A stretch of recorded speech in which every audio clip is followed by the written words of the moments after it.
नमस्कार। आज हम बात कर रहे हैं मुकेश जगदीश आनंद की किताब रिश्तों का बखेड़ा के कुछ हिस्सों पर। जी। ये अंश हमें किरदारों की जिंदगी के उतार चढ़ाव दिखाते हैं, रिश्तों की उलझनें हैं, जीवन के वो मोड़ जिनका अंदाजा नहीं होता। हाँ बिल्कुल। और हमारा मकसद है कि इन कहानियों से जो अहम पहलू हैं, जो विचार हैं, उनको थोड़ा समझे। तो शुरुआत करते हैं राज आनंद से। एक किरदार है जो सोच रहा है अपनी जिंदगी के बारे में। 18 साल की नौकरी, रोज की वही दिनचर्या, सब कुछ जैसे एक ढर्रे पर चल रहा था। हाँ, एक रास्ता जिसे कहते हैं। बिल्कुल। और फिर अचानक एक ही दिन में कुछ ऐसा होता है जो उसे हैरान कर देता है। ये बड़ा दिलचस्प मोड़ है। हाँ, कैसे मतलब रोजमर्रा की जिंदगी में अचानक कुछ असाधारण हो जाता है। वही, जैसे बस स्टैंड पर कोई पुरानी पहचान वाली महिला मिल जाती है बरसों बाद। अच्छा। और फिर उसी दिन पता चलता है कि बेटा सरकारी नौकरी में लग गया है, बेटी डॉक्टर बनना चाहती है, और तो और बेटी की शादी का प्रस्ताव भी आ जाता है। एक ही दिन में इतनी सारी चीजें। हाँ, ऐसा लगता है मानो जिंदगी ने एकदम से रफ्तार पकड़ ली हूं। ये दिखाता है कि जीवन कितना अप्रत्याशित है। बिल्कुल सही। और यही अप्रत्याशितता जो है वो किरदारों को अलग अलग रास्तों पर भी ले जाती है। इन अंशों में देखिए, संघर्ष और जटिल रिश्ते, ये पहलू भी खूब उभरते हैं। जैसे टोनी डिसूजा का किरदार है, एक आम सा लड़का। हाँ। ट्रेन में घटना होती है और वो अपराध की दुनिया की तरफ खिंच जाता है। जेल भी होती है। अच्छा। पर कहानी यहीं नहीं रुकती।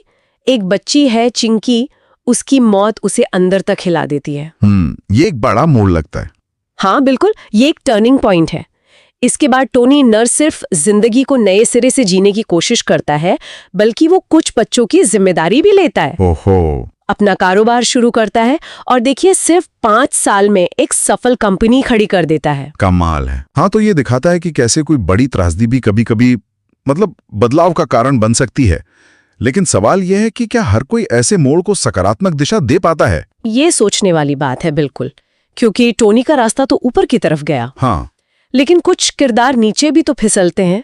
जैसे जावेद की कहानी, वो बिल्कुल अलग है। सही कहा। पिता हैं इकबाल साहब, वो चाहते हैं बेटा बिजनेस में हाथ बटाए। लेकिन जावेद चुनता है अपराध की दुनिया, ड्रग्स, स्मगलिंग।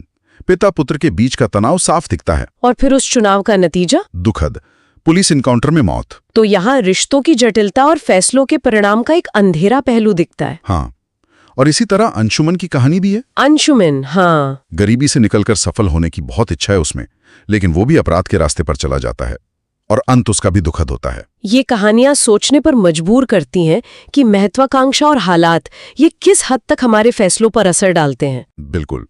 लेखक ने जैसे जीवन के अलग अलग रंग दिखाए, कहीं उम्मीद है तो कहीं गहरी निराशा। और जोसेफ की कहानी भी है। हाँ, जोसेफ, वो सालों बाद लौटता है। जी, अपने खोए हुए परिवार को ढूंढ रहा है, अपनी बहन मारिया को। शायद ये अतीत से जुड़ने की या अपनी गलतियों को सुधारने की एक कोशिश है।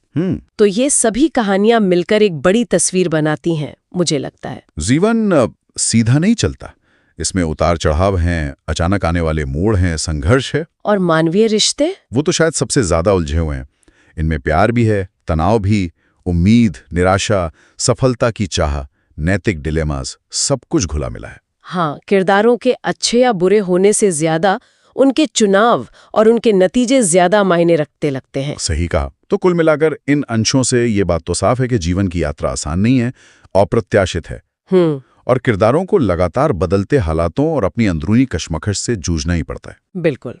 और ये कहानियां हमें जीवन की सच्चाइयों से रूबरू कराती हैं, बिना किसी लाग लपेट के।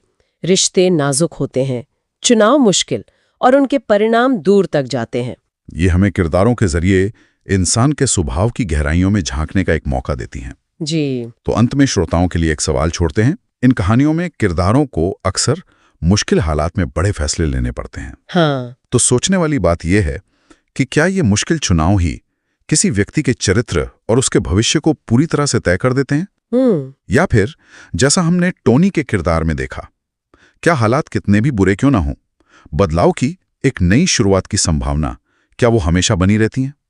इस पर विचार किया जा सकता है।